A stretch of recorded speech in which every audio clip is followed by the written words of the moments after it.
సందేశాన్ని విన్న తర్వాత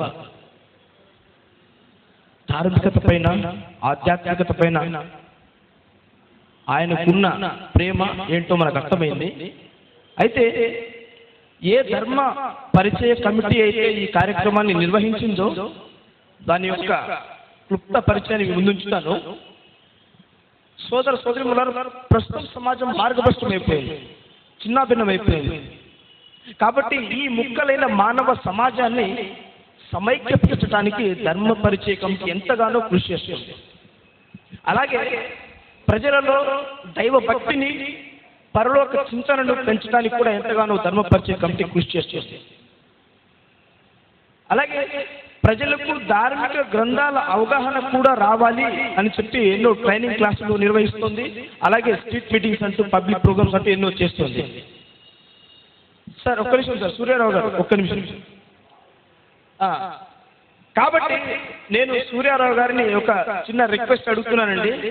తమ స్కూల్లో అంటే విద్యార్థులు ఎంతో మంది ఉంటారు, మా ఈ యొక్క ధర్మ పరిచయ కమిటీ యొక్క కార్యక్రమాన్ని నిర్వహించడానికి అనుమతి ఇవ్వాల్సిందిగా సూర్యారావు గారిని కోరుచున్నాను. విశాఖపట్నంకి మేము వస్తామండి ఇన్షాల్లా, దేవుడు తలిస్తే. సోదరులారా, ఇప్పుడు మనం అందరం ఎంతగానో ఎదురు చూస్తున్నా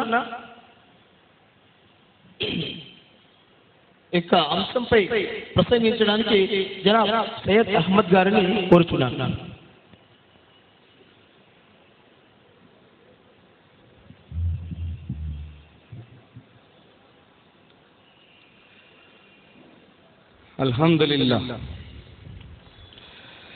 అల్హమ్దులిల్లాహి రబ్బిల్ ఆలమీన్ వస్సలాతు వస్సలాము అలా సయ్యదిల్ ముర్సలీన్ నబియునా ముహమ్మద్ వఅలా ఆలిహి వ అస్హాబిహి అజ్మయీన్. అమ్మా బాద్. ఖాల అల్లాహు తఆలా ఫీ కితాబిహిల్ కరీం ఫఅఊజు బిల్లాహి మినష్ షైతానిర్ రజీం బిస్మిల్లాహిర్ రహ్మానిర్ రహీం. وأنزلنا إليك الكتاب بالحق مصدقا لما بين يديه من الكتاب ومهيمنا عليه فاحكم بين بما أنزل الله. قال النبي صلى الله عليه وسلم قولوا لا إله إلا الله تفلحوا. وقال النبي صلى الله عليه وسلم الدين معاملة أو كما قال عليه الصلاة والسلام رب اشرح لي صدري ويسر لي أمري واحلل عقدة من لساني يفقهوا قولي. ఈనాటి ఈ ఒక్క నిమిషం సోదరులారా, ఇషా నమాజు ఇక్కడే మనకి జమాత్ ద్వారా చదివించబడుతుంది కాబట్టి దయచేసి సహనంతో కూర్చోవలసిందిగా కోరుచున్నాను. ఈనాటి ఈ కార్యక్రమానికి మా చిరు ఆహ్వానంపై అంగీకరించి విచ్చేసి తన అమూల్యమైన సందేశాన్ని మనందరికీ వినిపించిన సోదరిమణి జిల్లా రవాణా శాఖ కార్యదర్శి శ్రీమతి బ్రి కృష్ణవేణి గారికి, గురుతుల్యులు, వేద పండితులు, శ్రీ చక్రవర్తుల నాగాంజనేయ శర్మ గారికి, కడప ఇస్లామిక్ వెల్ఫేర్ సొసైటీ ఉపాధ్యక్షులు షేక్ మస్తాన్ గారికి, ధర్మపరిచయ కమిటీ కార్యనిర్వాహకుడు, ఈ సభ కార్యనిర్వాహకకర్త అబ్దుల్ రెహమాన్ గారికి, ఈ ఆధ్యాత్మిక కార్యక్రమానికి విచ్చేసిన సోదర సోదరీమణులందరికీ అస్సలాము అలైకుం వరహమతుల్లాహి వబరకాతుహు. దీని అర్థం మనందరి సృష్టికర్త అయిన దైవం తరపున మనందరిపై శాంతి శుభాలు కురియుగాక. గౌరవనీయ సోదరులారా, సోదరీమణులారా, సమస్య వచ్చిన తర్వాతే పరిష్కారం వైపు పరుగులుంటాయి. సమస్య పుట్టక మునుపే దాన్ని తుంచే విధానాలు మనిషి ఆలోచించడం లేదు. నిజానికి మొదట మాట్లాడిన శ్రీలక్ష్మి గారి కవిత వినిపిస్తానని చాలా విషయాలు వినిపించారు. ఆ తర్వాత సోదరిమణి ఈ భూమిపై మానవ ఉనికి ఏదైతే డార్విన్ సిద్ధాంతం ప్రకారం 16,000 సంవత్సరాల నుంచి అన్న విషయాన్ని డార్విన్ గారు ఒక పుర్రెతో తీసుకొని తయారు చేసిన సిద్ధాంతం ప్రకారం మానవాళి ఉనికి 16,000 సంవత్సరాల నుంచి వచ్చిందన్న విషయాన్ని ప్రజలకు తెచ్చిన కారణంగా, ఎందుకంటే 2002 మలేషియాలో ఒక పుర్రె దొరికింది. ఆ పుర్రె దాదాపు 1,50,000 సంవత్సరాల పాతది. స్వామి దయానంద సరస్వతి గారి ప్రకారం ఈ భూమి మీద వేదాలు 1,00,000 సంవత్సరాలు పాతవి. కాబట్టి మానవ ఉనికి ముందు నుంచే ఉంది. సైన్స్ తను తెలుసుకున్న మేరకు ఇక్కడ దాకా వచ్చాము అని అక్కడ ఆగి ఇదే నిజమంటుంది. ఆ తర్వాత అది అవునో కాదో తేలిన తర్వాత ఎనికి కూడా వెళ్తుంది. ఉదాహరణకి ఆల్బర్ట్ ఐన్స్టీన్ మరియు చాలా మంది ఏమన్నారంటే, ఈ యూనివర్స్ ఏదైతే ఉందో, ఈ గెలాక్సీ ఏదైతే ఉందో ఇది స్టేటస్ స్టేట్ లో ఉందండి అన్నారు, స్థిరంగా ఉంది అన్నారు. కానీ అప్పుడు ఎడ్విన్ హబుల్ అనే వ్యక్తి టెలిస్కోప్ ను కనుక్కున్న తర్వాత, లేదండి డాప్లర్ థియరీ ప్రకారం మనం చూస్తే ఏ విధంగా దూరం నుంచి ఏదైనా శబ్దం ఒకే వాల్యూమ్ లో ఉంటుందండి, కానీ దూరం నుంచి వింటే తక్కువగా వినపడుతుంది, దగ్గరగా వచ్చే కొద్దీ అది పెరుగుతుంది, వెళ్లే కొద్దీ తగ్గిపోతుంది. అలాగే ఈ గెలాక్సీ ఏదైతే ఉందో ప్రయాణాన్ని అంచనా వేస్తే అంతరిక్షంలో చూస్తే అది దూరంగా ప్రయాణం చేస్తుందంటే నీలంగా ఉంటుంది, అలాగే స్థిరంగా ఉంటే అది తెల్లగా ఉంటుంది, దగ్గరగా వస్తే ఎర్రగా ఉంటుంది. ఇలా పలు రంగుల్ని వాళ్ళు చూపించడం జరిగిందండి. దాని తర్వాత ఆల్బర్ట్ ఐన్స్టీన్ కూడా అన్నారు, నేను నాస్తికవాద సంఘాల అదుపులోకి వచ్చి ఆ రోజు ఇలా మాట్లాడాను అని.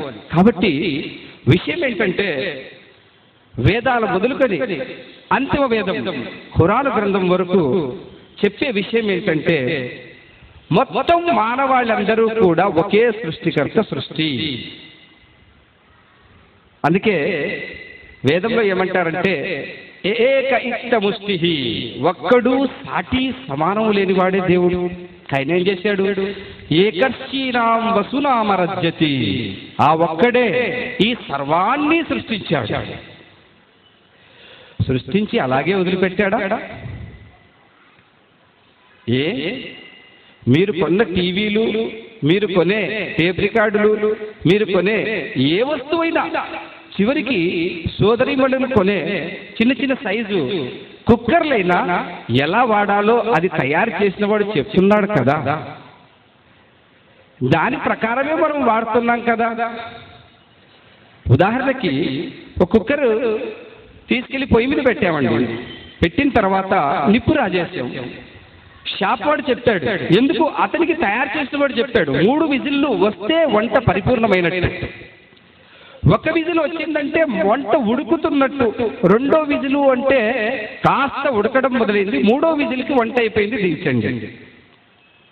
విజిల్లు పెరిగాయి అనుకోండి వంట మాడిపోతుంది, తగ్గాయి అనుకోండి వంట సరిగా వండబడదు. కాబట్టి చిన్న వంట చేసే సమయంలోనే తయారు చేసిన వాడు చెప్పే మాన్యువల్ ప్రకారం వాడే మనం ఈ భూమి మీద ఉనికే లేనప్పుడు ఈ సకల జీవరాశులపై శ్రేష్టమైన జీవరాశిగా ఈ మానవుణ్ణి ఈ భూమిపై తెచ్చిన సర్వసృష్టికర్త అయిన సర్వేశ్వరుడు ఆయనకు తెలియదా మనం ఎలా జీవించాలో? గమనించవలసిన విషయం అని. అందుకే నేను మీ ముందు ఖురాన్లోని ఒక వచనాన్ని చదివాను. ఆ వచనం పూర్వపు గ్రంథాలను కూడా కదిలిస్తూ ఒక విషయాన్ని అంటుంది, వఅన్జల్నల్ కితాబ ఇలైక బిల్ హక్కి. ఓ ప్రవక్త సల్లల్లాహు అలైహి వసల్లం, మీపై సత్యపూరితంగా దేవుడు ఒక గ్రంథాన్ని అంతవరింపజేశాడు. ముసద్దిఖల్ లిమా బైన యదైహి మినల్ కితాబ్. ఆ గ్రంథం కొత్త సందేశాన్ని ఇవ్వదు. ఏదైతే పూర్వం నుంచి గ్రంథ ప్రజల చేతిలో గ్రంథాలు ఉన్నాయో ఆ సందేశాన్నే ఇస్తుంది. కాబట్టి ఏం చేయాలి? మరియు ఆ గ్రంథాన్ని పరిరక్షిస్తుంది. ప్రజల మనోవాంఛల విధంగా చట్టాల్ని మీరు అనుసరించకండి. ప్రజల తయారైన చట్టాల్ని మీరు నడవలేరు. దేవుడు మీకోసం ఎంచుకున్న చట్టం ఏదైతే ఆదిమ గ్రంథాలు మొదలుకొని అంతిమ దైవ గ్రంథం వరకు సూచించిందో దాని ప్రకారం జీవించండి. అప్పుడు ఈ భూమి మీద మీకు ఇతరులకు శాంతి కలిగించిన వారు అవుతారు. నిజానికి ఈ విధానం వదిలిన కారణంగా మానవీయ చట్టాలతో జరిగే లోపాలు ఏవైతే ఉన్నాయో కొన్ని మీ ముందు ఉంచుతున్నాను. గౌరవనీయ సోదరులారా, ఈనాడు 14వ తేదీ, ఈ నెల 14వ తేదీ పేజీ నంబర్ 6లో ఒక కాలం వచ్చిందండి. అందులో 2011లో భారతదేశంలో అత్యాచారాలు చేసిన బాల నేరస్తుల సంఖ్య, ఎక్కడైనా యుక్త వయసు వారు యవ్వనస్తుల సంఖ్య నేను చెప్పడం లేదండి, కేవలం బాల నేరస్తుల సంఖ్య 32,676 మంది కేవలం బాల నేరస్తులు. అందులో 2,474 మంది ఆంధ్రప్రదేశ్ వారు. ఆశ్చర్యకరమైన విషయం ఏంటంటే, మామూలుగా మన ఆలోచనలు ఎలా ఉంటాయంటే, ఎక్కువగా ఈ క్రైమ్ చేసే పనుల్లో ఎవరు ఎక్కువగా ఉంటారంటే తల్లిదండ్రులు లేని పిల్లలు, లేదా దారి తప్పిన పిల్లలు, ఇలా ఏ అవగాహన లేకుండా రోడ్ల మీద పెరిగే సామాన్యమైన దిక్కు దశానం లేని ప్రజలని సామాన్యంగా మనకు ఆలోచన. కానీ ఆ సర్వే ఏమందంటే 32,676 మంది బాల నేరస్తుల్లో 27,577 మంది తల్లిదండ్రులు ఉన్నవారే. 27,577 మంది తల్లిదండ్రులు ఉన్నవారే. అలాగే తండ్రి కానీ తల్లి కానీ ఒకరు ఉన్నవారు 4,756 మంది. ఎవ్వరూ లేని అనాథలు కేవలం 1,924 మంది. దీన్ని బట్టి అర్థమవుతున్నది ఏంటండి, మా మిత్రుడు ముందు ఒక మాట అన్నాడు, తన పిల్లల ముందు ముప్పాతిక నగ్నంగా పాశ్చాత్య ధోరణిలో దీవించే తల్లిదండ్రులకా, లేక జరిగిన సమస్యపై కంటతడి పెట్టేసి ఏదో ఒక చట్టాన్ని తయారు చేసి తద్వారా దీన్ని పరిష్కరించగలం అనుకుంటున్న నాయకులక? ఇలా చాలా ప్రశ్నలు మా వాళ్ళు ఇచ్చారు. కానీ గమనించవలసిన విషయం ఏంటంటే, ప్రతి సమస్యకు పరిష్కారం ఎవరిస్తారు అన్నదే అసలు విషయం. ఇది గమనించాలి. అందుకే భగవద్గీత గ్రంథంలో 16వ అధ్యాయం 24వ శ్లోకం, యజుర్వేదం 32వ అధ్యాయం మంత్రం 3:2 ఇక్కడ ఏమంటారు తెలుసా అండి? ముందు మంత్రం, నాతస్య ప్రతిమహస్తి యస్య నామ మహర్దశయే అంటాడు. ఇక్కడ దేవుడి గుణగణాలు, ఆ తర్వాత ఆ దేవుడి పట్ల మన బాధ్యతలు. ఎవడు ఎప్పుడూ దేహదారి కాడో, ఎవడికి సీమా హద్దు కారణము లేవో అలా ఏర్పాటు చేసుకున్న వాళ్ళు మతవాదులు.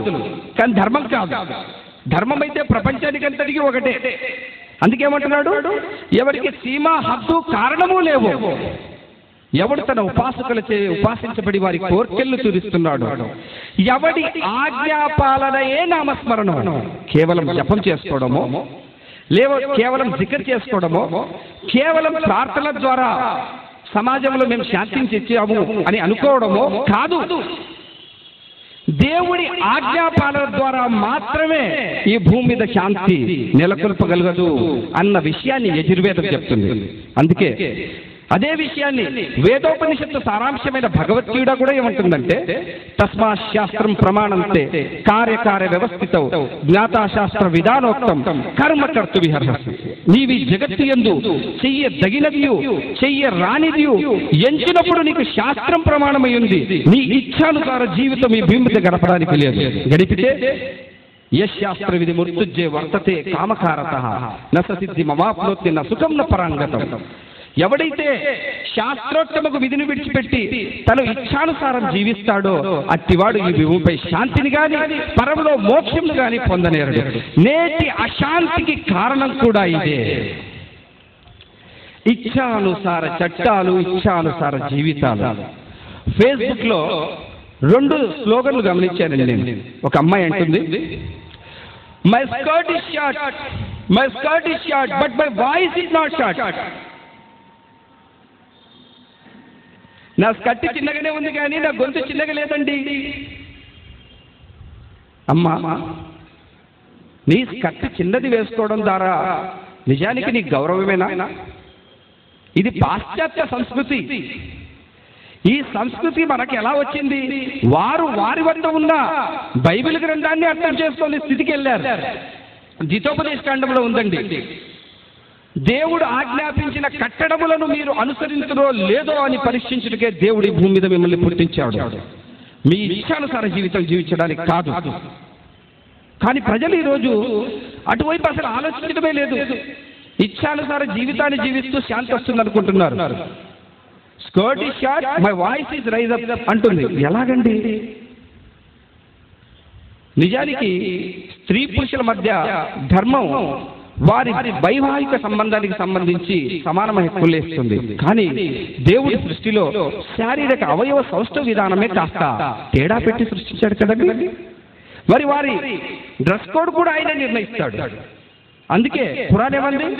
ఏ విషయాలైతే నువ్వు న్యాయం చేయదలుచుకున్నావో ఆ విషయాలను నీపై దేవుడు అవతరింపజేసిన ధర్మం ద్వారా మాత్రమే చేయి. నిజానికి మా మిత్రుడు ఖురాన్ గ్రంథ అనువాదం చదువుతున్నప్పుడు ఒక మాట అన్నాడు. ముందు పురుషులకు ఒక ఆజ్ఞ, 24 అధ్యాయం 30 వచనంలో, విశ్వసించిన పురుషులారా మీ చూపులను నేలకాంచండి, పరస్త్రీలపై పడకుండా మీరు కాపాడుకోండి, మీ మర్మావయవాలను కాపాడుకోండి, ఇది మీకు శ్రేష్టమైన పద్ధతి. అలాగే స్త్రీలకు కూడా అలాగే చెప్పాడు. చెప్పిన తర్వాత ఈ విషయం ఏమైనా కొత్తదా? కాదండి. ఖురాన్ అందుకే అంటుంది, కొత్త విషయాలు ఖురాన్ చెప్పడం లేదు. ముసద్దిఖల్ లిమా బైన యదైహి మినల్ కితాబ్. ఏ విషయాలైతే ఆది నుంచి వారి గ్రంథాల్లో ఉన్నాయో ప్రజలు మర్చిపోయారో అదే విషయాన్ని గుర్తు చేస్తుంది ఖురాన్. ఋగ్వేదం 8వ మండలం, సూక్తం 33, మంత్రం 19.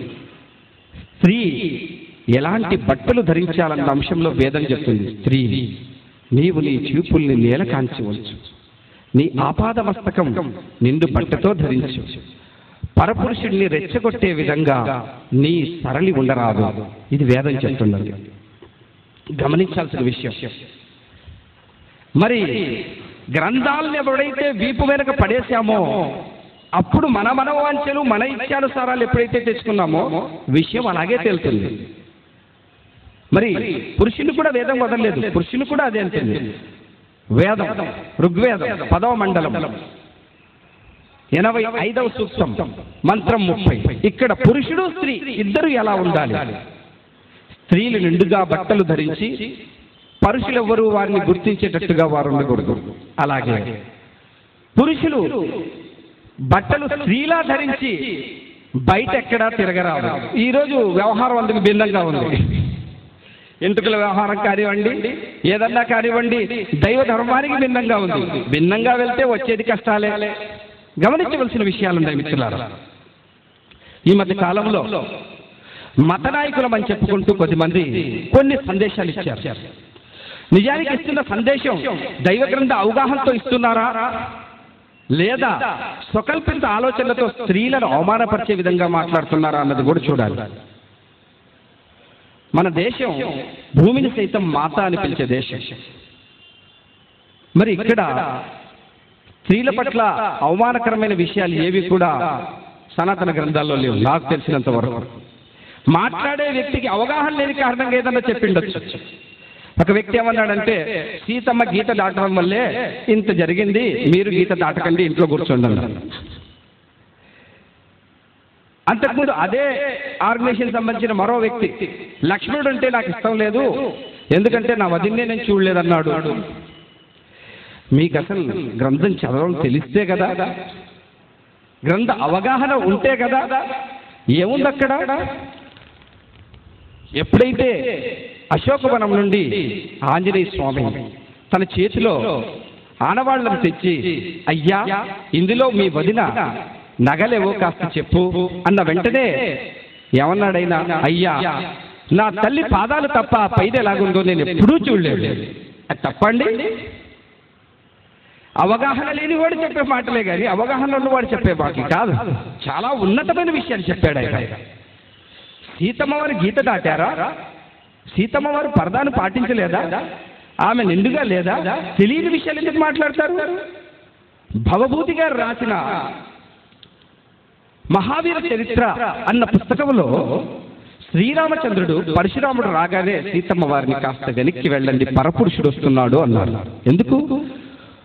స్త్రీని పురుషుణ్ణి తయారు చేసిన దేవుడు పురుషుడిలో స్త్రీకున్నంత సహనాన్ని ఇవ్వలేదు. స్త్రీ సహనమూర్తి, పురుషుడు అసహనం ఉన్నవాడు. అందుకే ఖురాన్ కూడా ముందు పురుషుణ్ణి వారిచ్చింది. అసహనానికి గురి అనాలోచితమైన విషయాలు చేస్తాడు కాబట్టి కాస్త అలా వెళ్ళండి అన్నారు. అలాగే ఎప్పుడైతే రామచంద్రమూర్తి ఆ అడవిలో ఆ రాక్షసుడు వెంట వెళ్ళారో ఏం జరిగిందో అర్థం కాని స్థితిలో ఉన్న తల్లి తను నిండుగానే ఉంది. ఇంటి వద్దకు వచ్చి భిక్షం అడిగితే కడుపు నింపడానికి భిక్ష పెట్టడానికి వెళ్ళింది కానీ గీత దాటి వెళ్ళాలని వెళ్ళలేదు. ఇది ఆలోచించాలి. కానీ రామచంద్రమూర్తి మటుకు వేదానుసారం మనుస్మృతి ప్రకారమే విషయాన్ని ఇచ్చాడు. ఈ రోజు దాన్ని ప్రేమించే వారెవరు అటువైపు వెళ్ళడం లేదు. తప్పు చేసిన వాడికి తగిన శిక్షను విధించాలి. అప్పుడే రెండవ వాడికి తప్పు చేసే ఆలోచన కూడా రావాలి. అందుకే రావణాసుని చంపడం జరిగింది. అందుకే ఈరోజు నిర్భయ తల్లిదండ్రులు, అయ్యా మా అమ్మాయి పట్ల ఇలా వ్యవహరించిన వారిని నడి రోడ్డు మీద ఉరి తీయండి అంటే 30 ఏళ్ల జైలు శిక్షకు మరి ఇంజక్షన్ వేసి నపుంసకత్వాన్ని తేవాలని చెప్పి ఆలోచన ఉంది. అది కరెక్టా కాదనడానికి మళ్ళీ నేను సాక్ష్యాన్ని ఇస్తున్నాను. అదే 14వ తేదీ ఈనాడులో పేజీ నంబర్ 11లో ఒక వ్యక్తికి 10 సంవత్సరాల 8 నెలల జైలు శిక్ష వేశారు అంతకుముందు ఒక కేసులో. నిజానికి పరివర్తన వచ్చిందా అంటే వచ్చిన వెంటనే 8 సంవత్సరాల అమ్మాయిని రేప్ చేశాడు. మానవీయ చట్టాలు మార్పులు చేయగలిగాయా? మనోపరివర్తన అన్నది దైవ ధర్మ అనుసరణలో మాత్రమే వస్తుంది. దైవ చింతన ఎప్పుడైతే పెంపొందిస్తామో, దైవ ధర్మం వైపుకు ప్రజలను ఎప్పుడైతే తీసుకెళ్తామో ఆ రోజు ఎవడో వచ్చి నన్ను అరెస్ట్ చేసి కేసు పెడతాడు అన్న భావన కాదు, నాకు నేను చేస్తున్న ఈ తప్పుకు నన్ను మూడో వాడొకడు చూస్తున్నాడు అన్న భీతి మనం కలిగించగలగాలి. నిజానికి అది కలిగింపజేస్తున్నామా? ఆలోచించండి మిత్రులారా. నిజానికి దేవుడి చట్టాల్ని మనం అనుసరిస్తున్నామా? మనం వాంఛిత చట్టాల గురించే మాట్లాడుతున్నాం. కప్పు వరకు, కుక్కర్ వరకు, మైక్ వరకు, టీవీ వరకు తయారు చేసిన మాటలు, నా జీవితాల వరకు మిమ్మల్ని నన్ను పుట్టించిన వాడి మాటలు వినడానికి సిద్ధంగా లేమా? ఎందుకు ఇలా తయారయ్యాం? అలా తయారయ్యే వాడినే భగవద్గీత ఏమంటుందంటే అసురుడు. రాక్షసుడు అంటే కొమ్ములున్నవాడు కాదండి. మీలో నాలోనే ఎవడైతే ధర్మాన్ని ఎత్తి పక్కన పెట్టి ఇష్టానుసారంగా జీవిస్తాడో వాడే రాక్షసుడు, ఇంకెవడో కాదు. అసలు మతాల పరంగా విడిపోయి మనం మీ మతం మా మతం అని మాట్లాడుతున్నాం. నిజానికి ఖురాన్ ఇచ్చే సందేశం ఏంటంటే ప్రారంభంలో మానవులంతా ఒకే జాతి ఒకే ధర్మంగా జీవించేవారు. దాని తర్వాత మానవ కాల్పనిక విధానాలు ఎప్పుడైతే అందులోకి వచ్చాయో మతాలుగా మారిపోయారు.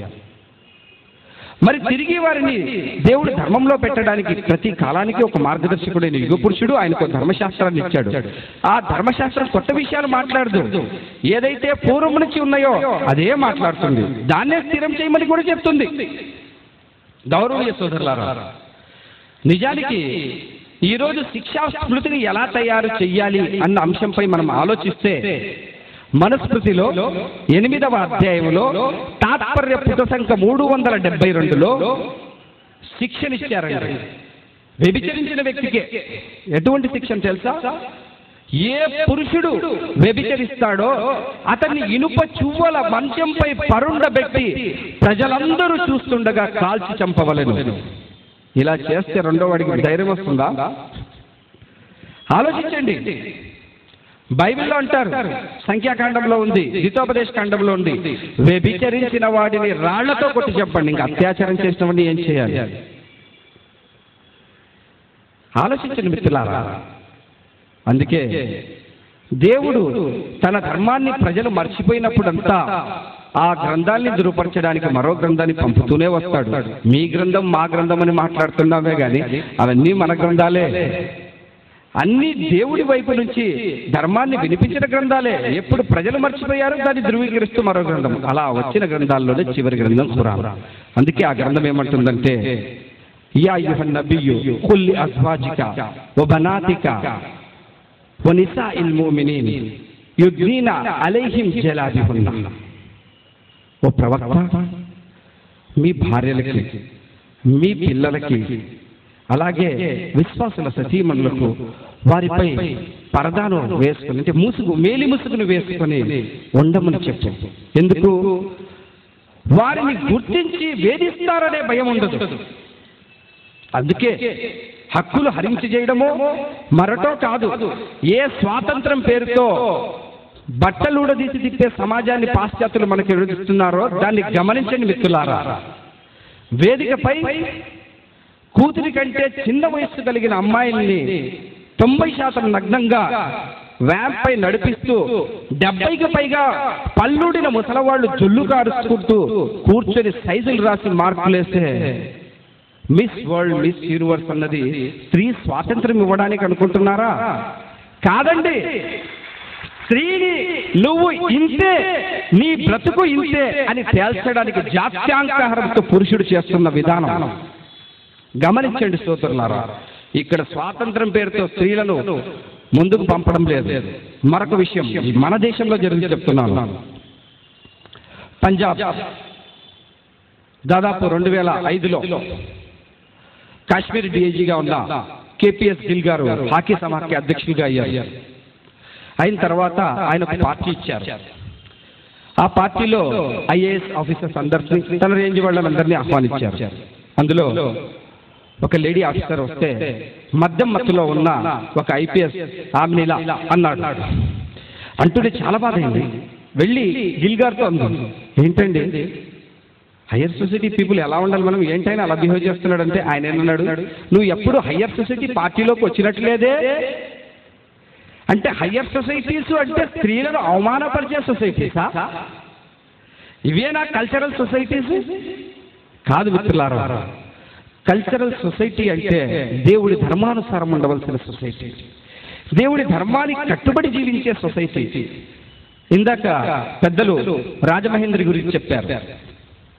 గమనించవలసిన విషయం, గుప్తుల కాలంలో కూడా నాడాల మీద స్త్రీల బొమ్మ వేస్తే దానిపై మేలుముసుగుతో ఉన్న తల్లిని వేసేవారు. గమనించవలసిన విషయం. అలాగే గాంధీ గారు యంగ్ ఇండియా అన్న పుస్తకంలో ఒక విషయాన్ని ప్రస్తావించారు. నిజానికి ఈ దేశంలో స్థిరత్వమైన న్యాయం రావాలి అంటే ఉమర్ లాంటి ఖలీఫా అవసరం అన్నారు. ఎక్కడైనా ముస్లిం పేరు చెప్తున్నారు అనుకున్నారు. ఆ దృష్టి మాని వ్యక్తిని చూడండి, ధర్మాన్ని చూడండి. విషయం ఏంటి తెలుసా? ఎందుకన్నాడు ఆ విషయం? ఎందుకు? హజరత్ ఉమర్ ఫారూక్ రజియల్లాహు తఆలా అన్హు గారి ఖిలాఫత్ కాలంలో వారి అబ్బాయిని యూదులు ఏం చేశారంటే, ఖలీఫాని ఎలాగైనా ఈ రోజు పరీక్షించాలి, ఈయన ధర్మానికి కట్టుబడతాడా, సంబంధ బాంధవ్యాలకు లోనవుతాడా చూద్దాం అన్న తర్వాత జరిగింది ఏంటంటే, ఆయనకు తీసుకెళ్లి బలహీనతను ఉపయోగించి తాపడం, ఆ తర్వాత అతనితో వ్యభిచారం జరగడం జరిగింది. ఆ విషయాన్ని ఆ స్త్రీ నిండు సభలో హజరత్ ఉమర్ గారి దగ్గర తెచ్చి చెప్పింది, అయ్యా మీ అబ్బాయి నాతో వ్యభిచరించాడు అన్న తర్వాత ఉమర్ రజియల్లాహు తఆలా అన్హు గారు తీసుకున్న విషయాన్ని గమనించండి. ఏమన్నారంటే, వీడు చచ్చేంత వరకు మన దేశంలో ఉన్న బలీయమైన ఎవరైతే శక్తివంతుడైన మహా పహిల్వాన్ ఉన్నాడో అతని చేతికి కొరడా ఇచ్చి 100 కరోడా దెబ్బలతో వీడి చర్మాన్నంతా ఒలిచి ప్రజల ముందు కొట్టండి అని. ఎవరినండి? కన్న కొడుకుని వెంటొచ్చి శాస్త్రులు అన్నారు, అయ్యా ఏదో ఒకటి చేస్తాం. ఆవిడ కూడా భయపడిపోయింది. ఏంటండి? లేదు, ఈ రోజు కొడుకుని ఈ దుష్టుని నేను వదిలితే రేపు రెండొక వాడు తయారవుతాడు, రెండో వాడు పుట్టకూడదంటే చచ్చేదాకా కొట్టండి వీడిని అన్నారు. అన్న తర్వాత 98 కొరడా దెబ్బలకి ఆ అబ్బాయి చచ్చిపోయాడు. చచ్చిన తర్వాత ఆ అబ్బాయి సమాధిలో వేసిన తర్వాత మళ్ళీ ప్రజల్ని పిలిచారు. మిగిలిన 2 దెబ్బలు వాడి సమాధి మీద కొట్టండి. ఎప్పుడు ఎవరికి ధైర్యం కాకూడదు తిరిగి ఇటువంటి తప్పు చేయడానికి. గౌరవనీయ సోదరులారా, అందుకే మేము నుంచి కోరుతున్నది ఏంటంటే, ఇచ్చానుసారా మనోవంచ విధానాల్ని మానండి, ధర్మం వైపు మరలండి, మతాల అడ్డుగోడలు పెంచండి, ధర్మ గ్రంథాల వైపుకు రండి. మనందరం ఒకటి, మనందరి దేవుడు ఒక్కడే, మనందరి ధర్మము ఒక్కటే, ఆయన ఇచ్చిన జీవన విధానం ఒకటే. అటువైపుకి రండి, తద్వారానే శాంతి రాగలుగుతుంది. ప్రవక్త ముహమ్మద్ సల్లల్లాహు అలైహి వసల్లం వారి జీవితంలో దేవుడి ధర్మాన్ని ఎప్పుడైతే మొత్తం మక్కా, మదీనా, పారస్ వరకు వ్యాపింపజేశారో, ఒంటరిగా ఒక స్త్రీ, గాంధీ గారు అన్న స్లోగన్ ఏంటో అప్పుడు మీకు అర్థమవుతుందండి. ఎందుకన్నారు ఆయన అంటే, జార్జ్ బెర్నార్డ్ షా గారు geniuses of Islam Singapore 1936 page number 71లో ఒక విషయాన్ని అన్నారు.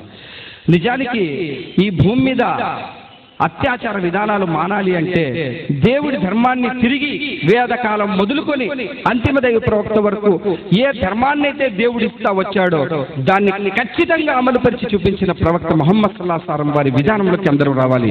అప్పుడు ఏమవుతుందంటే, ప్రవక్త సల్లల్లాహు అలైహి వసల్లం వారి కాలంలో ఒక స్త్రీ కూఫా, అంటే ఈరోజు ఇరాక్, అక్కడి నుంచి ధనాన్ని తీసుకొని ఒంటరిగా, మక్కా పరిస్థితి ఏంటి తెలుసా, ప్రవక్త గారు పుట్టక ముందు స్త్రీని నడి బజారులో పెట్టి అమ్మేవారు. సోదరిమణి చెప్పినట్టు బానిసత్వ శృంఖలాలలో తీసుకెళ్లేవారు. యుద్ధాల్లో దొరికితే బానిసలుగా చేసి వారిని రోడ్ల మీద అమ్మేసేవారు. అటువంటి మక్కా జీవితం ఆ ప్రవక్త గారి కంటే ముందు. అటువంటి ప్రజల్లో ఎలాంటి మార్పు వచ్చారంటే, చూసే ధైర్యం లేదు ఎవరికి, చూస్తే రాళ్లతో కొట్టి చంపుతారు. తమాషా కాదండి దేవుడి ధర్మం అంటే. ఏదో కర్కశత్వంగా కనపడుతుంది, ఆలోచించి చూడండి, అందులో నీతి ఉంటుంది. రెండో వాడికి భయం పుడుతుంది, రెండో వాడు మరీ ఆ పని చేయకుండా తను తాను సంస్కరించుకోగలరు. కానీ యుద్ధాలలో జరిగిన స్త్రీల పట్ల కూడా ఎలా వ్యవహరించాలో ప్రవక్త ముహమ్మద్ సల్లల్లాహు అలైహి వసల్లం వారు తెలియజేశారండి. ఇరాక్ నుంచి ఒక క్రైస్తవ సమూహం మక్కా మీద, మదీనా మీద దండెత్తి వస్తుంది. వచ్చిన తర్వాత అదీబ్ బిన్ హాతిం రజియల్లాహు తఆలా అన్హు గారి సహోదరి ఆ యుద్ధంలో ఉంటారు. ఉన్నప్పుడు ఎలాంటి పరిస్థితులు ఏర్పడతాయి అంటే, వారందరూ ఓడిన తర్వాత స్త్రీలు ఒంటరిగా మిగులుతారు. చూసిన ప్రవక్తను సహచరులు అడుగుతారు, స్త్రీలు మిగిలారండి, ఏం చేద్దాం? గౌరవప్రదంగా వారు ఎక్కడికి వెళ్ళాలంటే వారికి వాహనాలను ఏర్పాటు చేసి వారి వారి స్థలాలకు వారిని చేర్పించండి, రక్షణగా మీరు దారిలో వెళ్ళి వాళ్ళ ఇంటి దాకా దిగిపెట్టండి అన్న తర్వాత సహోదరి లేచి అడుగుతుంది, నేను ఒక్కదాన్ని, నాతో ఉన్న కొద్దిమంది కాదండి, మొత్తం స్త్రీలు, వాళ్ళందరి గురించే మేము చెప్తున్నామమ్మా, మీరు తీసుకువెళ్ళండి అన్న తర్వాత ఆమె వెళ్ళింది. వెళ్ళిన తర్వాత తన సోదరుడైన అదీబ్ బిన్ హాతింతో ఈ విషయాన్ని చెప్పింది. అయితే ఉన్నాడో ఆ వ్యక్తి ఆయనే, స్త్రీని ఉన్నత స్థాయికి తెచ్చిన వ్యక్తి ఏమంటున్నాడంటే, తల్లి పాదాల చెంత స్వర్గం ఉంది అంటున్నాడు.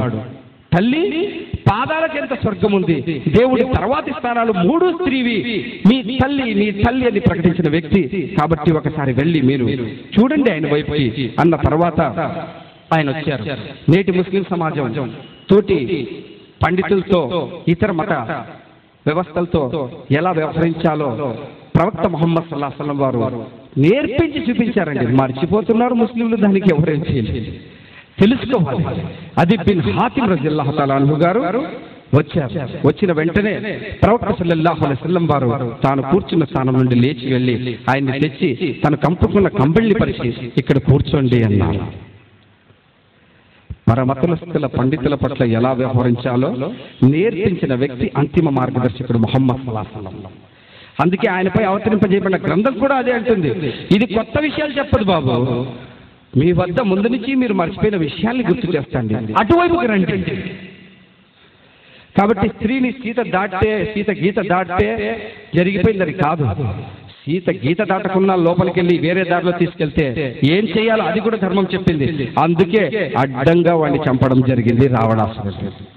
కాబట్టి ఈ రోజు కూడా మళ్ళీ మనం అటువంటి స్థితులను తేవాలి అంటే స్త్రీలందరూ కూడా వేదం మొదలుకొని ఖురాన్ చెప్పినట్టుగా గౌరవప్రదమైన జీవితాన్ని గడవాలి. వారి డ్రెస్ కోడ్ లో వాళ్ళు ఉండాలి, వాళ్ళు చదవాలి, అన్ని చేయాలి. కానీ వారికి పెట్టిన విధానం ఏదైతే ఉందో వారి హక్కులు హరించడానికో మరొకటి చేయడానికో కాదు, దుష్టుడైన మృగం దాడి చేయకుండా ఉండడానికి మాత్రమే ఆ రక్షణ కవచం. దీన్ని గమనించండి సోదరులారా. కాబట్టి మీకు నాకు అందరికీ సర్వసృష్టికర్త అయిన దైవం మనందరి దేవుడు ఒక్కడే. ఆయన మనకు దైవ ధర్మాన్ని ఇచ్చాడు ఈ భూమి మీద జీవించడానికి. అలాగే ఆయన్నే ప్రతి కాలంలోనూ యుగ పురుషులు పంపించాడు. వారందరినీ గౌరవిస్తూ అంతిమ యుగ పురుషుడు ముహమ్మద్ సల్లల్లాహు అలైహి వసల్లం వారిని అర్థం చేసుకుని అంతిమ గ్రంథాన్ని అనుసరిస్తూ జీవిస్తూ ఈ భూమి మీద ఒకరు మరొకటి పట్ల శాంతియుతంగా జీవించే భాగ్యాన్ని ప్రసాదించగాక. వాఖిరు దానా అల్హమ్దులిల్లాహి రబ్బిల్ ఆలమీన్. జజాకల్లాహు ఖైరన్.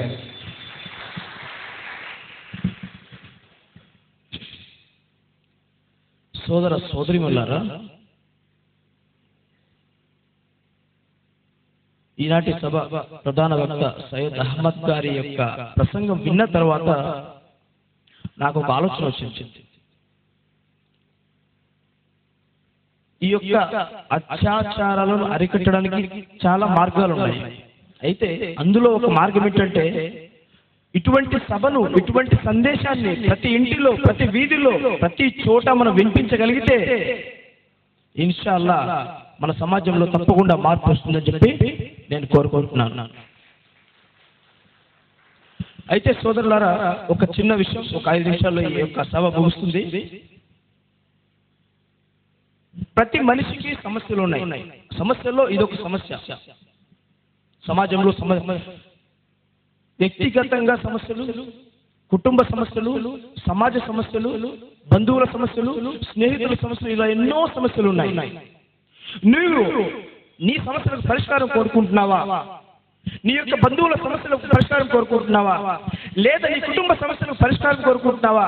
లేదా నీ సమాజంలోని యొక్క సమస్యలకు పరిష్కారం కోరుకుంటున్నావా? అయితే నువ్వు చేయవలసిన పని ఒక్కటే, నువ్వు ధార్మిక గ్రంథాల వైపు తిరిగి రావటం. ఏనాడైతే నువ్వు ధార్మిక గ్రంథాల వైపు తిరిగి వస్తావో అక్కడ నీ సమస్యలన్నిటికీ పరిష్కారం లభిస్తుంది సోదరులారా. కాబట్టి ప్రతి ఒక్కరూ ధార్మిక గ్రంథాల అవగాహన పెంచుకోవాలని కోరుకుంటున్నాను. అలాగే చివరిగా ఓట్ ఆఫ్ థ్యాంక్స్ చెప్పడానికి మొహమ్మద్ అబ్దుల్లా గారిని వేదికపైకి ఆహ్వానిస్తున్నాను.